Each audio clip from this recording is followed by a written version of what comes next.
यीशु सहाय, praise the lord, जय मसीह की। आइए हम प्रार्थना करें। हे सर्वशक्तिमान अनुग्रहकारी जीवित पिता परमेश्वर, धन्यवाद प्रभु आपकी उपस्थिति के लिए। धन्यवाद पिता परमेश्वर, आप हमारे साथ हैं। जो कुछ बोलूं प्रभु आपकी महिमा के लिए बोलने पाऊं। आप बढ़े, हम सभी घटें। किसी भी प्रकार की शैतान की ताकत किसी भी प्रकार से वचन प्रचार को प्रभावित न करने सके।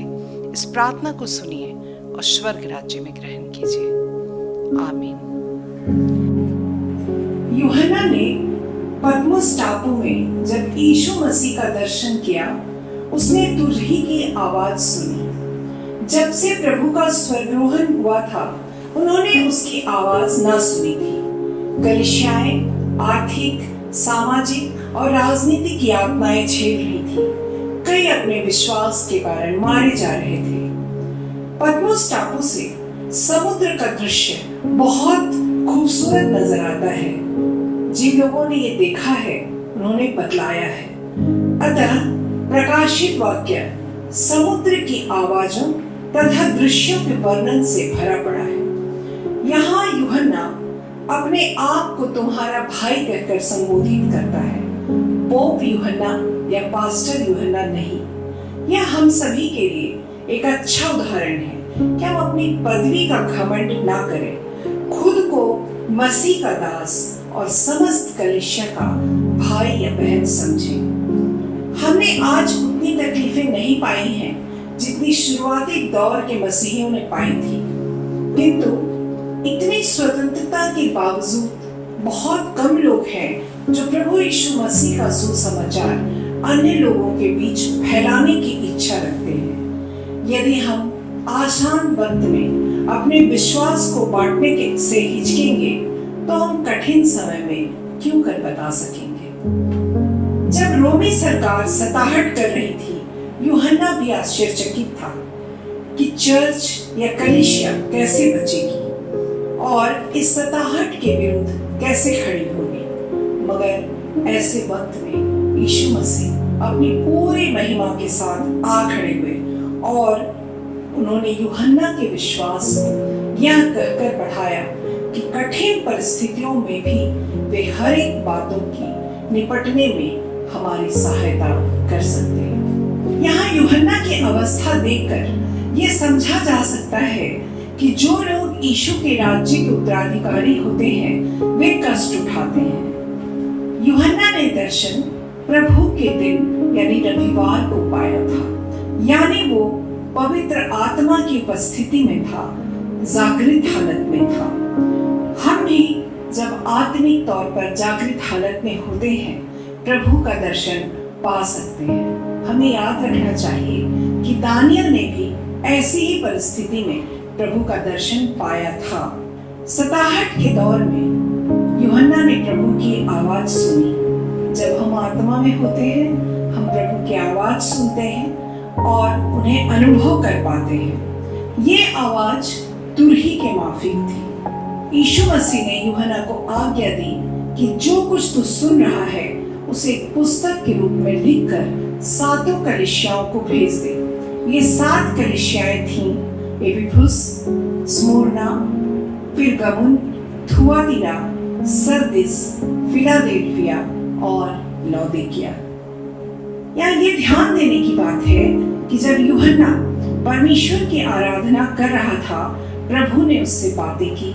जब उसने मुड़कर पीछे देखा, उसका दर्शन पाया। आज भी जब हम उनकी आराधना करते हैं और उन्हें देखते हैं, हम उनका दर्शन पाते हैं, हम उनकी आवाज सुनते हैं। प्रभु चाहते हैं कि वो हमसे स्वप्न और दर्शन से बातचीत करें, लेकिन हम सभी इनका अवसर अपने जीवन से खो बैठते हैं। यहाँ एक बात और महत्वपूर्ण है। जिस समय प्रकाशित वाक्य लिखा जा रहा था, उस समय सम्राट की पूजा अनिवार्य कर दी गई थी।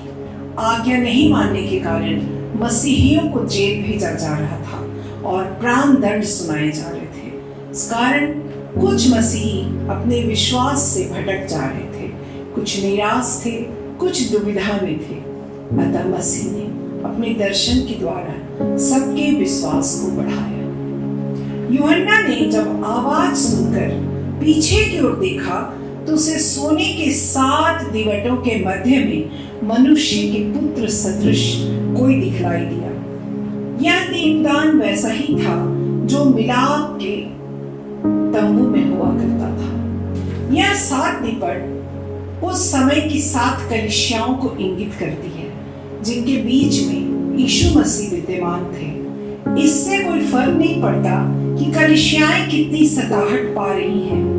महत्वपूर्ण बात यह है कि उनके मध्य प्रभु थे। आज भी विश्वासी या कलीसिया कितनी भी तकलीफ से क्यों ना गुजरे, उसे इस बात को याद रखना चाहिए कि हमारे मध्य हमेशा प्रभु यीशु मसीह रहते हैं और हम यीशु मसीह की पवित्रता को याद करें और ये याद करें कि उन्हें पाप पसंद नहीं आते।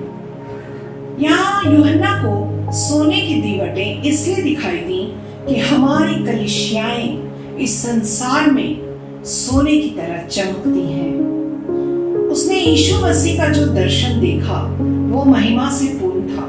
ये 7 दीपदान 7 कलीसियाओं को प्रकट करते हैं। उनकी पोशाक उन्हें राजा की मानंद प्रकट करती है। उनके गले से निकलने वाली आवाज बहुत सी धाराओं के समान है जो कि अद्भुत तथा सामर्थ्यवान है। प्रभु की पोशाक उन्हें एक अगुआ बनाती है जो हमारे पापों के लिए परमेश्वर के पास हमारी नुमाइंदगी के लिए जाते हैं। सोने का पटवा सेना के द्वारा प्रयोग में किया जाता था। यीशु मसीह एकमात्र ऐसे हैं जिनका मृत्यु तथा जीवन दोनों में नियंत्रण है, क्योंकि उन्होंने मृत्यु पर विजय प्राप्त की है। मनुष्य के पुत्र का अर्थ होता है हमारा यीशु मसीह। नए करार में अनेक बार मनुष्य का पुत्र यीशु मसीह को कहा गया है, जिसे हम मसीहा भी कहते हैं। यूहन्ना ने प्रभु यीशु मसीह को पहचान लिया क्योंकि उसने यीशु मसीह के दोनों रूपों को देखा था, एक गलीली प्रचारक के रूप में और एक परमेश्वर के पुत्र के रूप में। अल्फा और ओमेगा ग्रीक वर्णमाला का प्रथम और अंतिम शब्द है। अपने आप को अल्फा और ओमेगा कहते हुए परमेश्वर ये बतलाना चाहते हैं कि शुरुआत से लेकर अंत तक सब कुछ वे ही हैं, यानी वो जो सब कुछ है सब कुछ परमेश्वर के द्वारा है। परमेश्वर सारे प्रकाशनों को अपने अधिकार से मुहर बंद करते हैं। साथ ही संसार के प्रारंभ से लेकर संसार के अंत तक वे संसार पर प्रभुता करते हैं। वे अनंत काल के पिता हैं। उनके बिना हमारा कोई अस्तित्व नहीं है। हमें इस महान परमेश्वर का सर्वदा आदर करना चाहिए, क्योंकि वे हमारे अस्तित्व के प्रथम और अंतिम हैं। फिर हम देखते हैं कि यूहन्ना ने यीशु मसीह के किस रूप में दर्शन पाया। यीशु के सफेद बाल उनकी गुणवत्ता को बतलाते हैं और दिव्य प्रकृति और पवित्रता की भी जानकारी देते हैं। उनकी छाती में बंधा सोने का पटुका उनको एक उच्च राजपुरोहित घोषित करता है, जो परमेश्वर के सामने इसलिए प्रस्तुत है कि जितने उसके सामने जाएं वे उनके पापों की क्षमा मांगे और वो उन्हें क्षमा प्रदान करे। उनकी आंखें ज्वाला के समान हैं जो उनकी सर्वज्ञता को बतलाती है। उनके पांव उस उत्तम पीतल के समान हैं जो अनेक भट्ठियों में दबाया गया है। सचमुच यीशु मसीह ने हमारे पापों से हमें निजात दिलाने के लिए कितनी अधिक तकलीफें उठाई कि वो सचमुच भट्ठी में तप कर और निखर गए। उनके शब्द बहुत भारी जल के समान थे, क्योंकि जब जल बहुतायत से आता है तो उसमें बहुत सामर्थ होती है। वह बड़ी दीवारों और रुकावटों को तोड़ सकता है। हमारे लिए प्रभु यीशु मसीह की आवाज में उतनी ही शक्तियां कांप कर दूर हो जाती हैं। उनके आवाज में नियंत्रण रखने का अधिकार मौजूद है। उनका दाहिना हाथ उन्हें सम्मानित करता है। उनके दाहिने हाथ में 7 तारे हमें ये बतलाकर उत्साहित करते हैं कि प्रत्येक कलीसिया का एक अभिभावक स्वर्गदूत है जो यीशु मसीह के सामर्थ्य के द्वारा हमें समस्त तकलीफों से छुटकारा दे सकता है। प्रभु यीशु मसीह का मुख कड़ी धूप में चमकने वाले सूर्य के समान प्रज्वलित है। कड़ी धूप में जब कोई सूर्य को देखना चाहता है तो उसकी आंखें चौंधिया जाती हैं और वह गिर जाता है। यूहन्ना ने भी जब यीशु मसीह को देखा तो वो गिर पड़ा, बिल्कुल मुर्दों के समान। उनका मुंह दोधारी तलवार के समान है जो न्याय के वचन का प्रतिनिधित्व करता है। जब यूहन्ना गिर पड़ा तो प्रभु यीशु मसीह ने अपना दाहिना हाथ उसके ऊपर अधिकार पूर्ण रखा और उससे कहा, मत डर, तथा अपनी पहचान बताई कि वही पहले और अंतिम है, साथ ही जीवित है। यहाँ एक बात गौरतलब है कि परमेश्वर और यीशु मसीह दोनों ही कहते हैं कि मैं पहला और अंतिम हूँ, क्योंकि वे दोनों ही हमारे परमेश्वर के अंश हैं। वह यूहन्ना जो अंतिम भोज के समय यीशु मसीह की छाती पर सर रखा हुआ था, वह गिर पड़ा। हम भी जब परमेश्वर की महिमा देखेंगे गिर पड़ेंगे। पुनः यीशु मसीह कहते हैं, मैं जीवता हूँ, अर्थात अब उनकी मृत्यु कभी न होगी, तथा उनका जीवन अब दूसरों के लिए जीवन जल का सोता बन जाएगा। हमारे इस महायाजक ने पापों के लिए दिए हुए बलिदान में अपने लहू का बलिदान कर दिया और हमें हमारे पापों से छुटकारे का अवसर दिया। अब उनकी मृत्यु कभी ना होगी और हम जो अपना जीवन यीशु मसीह को देते हैं, हमारी भी आत्मिक मृत्यु कभी ना होगी। मृत्यु अब पूरी तरह पराजित हो गई है। पुनः यीशु मसीह कहते हैं, अधोलोक और मृत्यु की कुंजी हमारे पास है। हमारे गंदे और घिनौने पाप हमें अपराधी ठहराकर हमें सजा सुनाते हैं, मगर हमारे पापों से मुक्त करने का अधिकार सिर्फ यीशु मसीह के पास है। विश्वासियों को मृत्यु और अधोलोक से घबराने की कोई आवश्यकता नहीं है। हमें प्रभु यीशु मसीह के द्वितीय आगमन का इंतजार करना चाहिए। 7 दीवटें जो अलग अलग दीपदानों पर रखी हुई हैं, उनके मध्य इतनी जगह है कि मनुष्य का पुत्र उसमें चल सकता है। हम घबराते हैं क्योंकि हम नरक के द्वार की ओर कदम बढ़ाते हैं, परंतु यदि हम यीशु मसीह को अपना जीवन देते हैं तो हमें घबराने की जरूरत नहीं पड़ती है। पुनः यीशु मसीह यूहन्ना को आदेश देते हैं, पहला, इन बातों को जो यूहन्ना देख रहा है, जो बातें हो रही हैं और जो बातें इसके बाद होने वाली हैं, उसे वह लिख दे। परमेश्वर जो शक्तिमान परमेश्वर है, उन्हें अपना लेखा जोखा किसी को देने की आवश्यकता नहीं है, ना ही मनुष्य पर अपने आप को प्रकट करने की आवश्यकता है। यीशु मसीह का प्रकाशन हमारे मनोमस्तिष्क पर उस चित्र को बदलता है जो हम फिल्म, संडे स्कूल या पाठशालाओं में देखते हैं।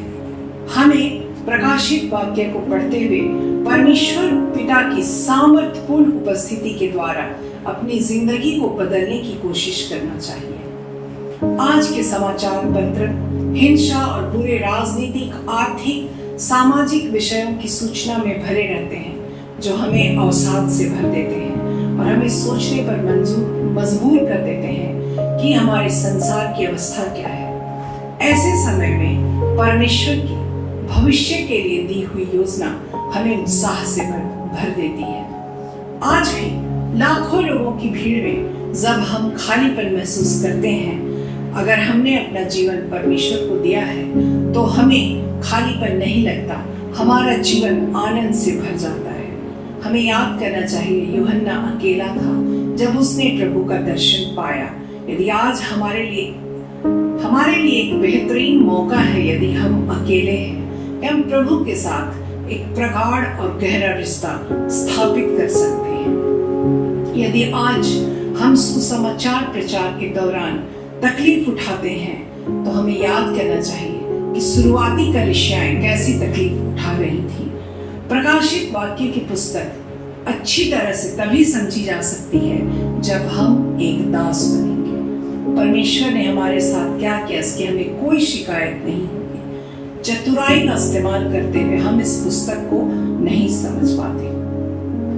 यीशु मसीह ही ये तय करते हैं कि सुसमाचार प्रचार के समय हमारी अवस्था क्या होगी, हमारी मौत कैसे होगी, हमें शहीद होना है या प्राकृतिक मौत मरना है।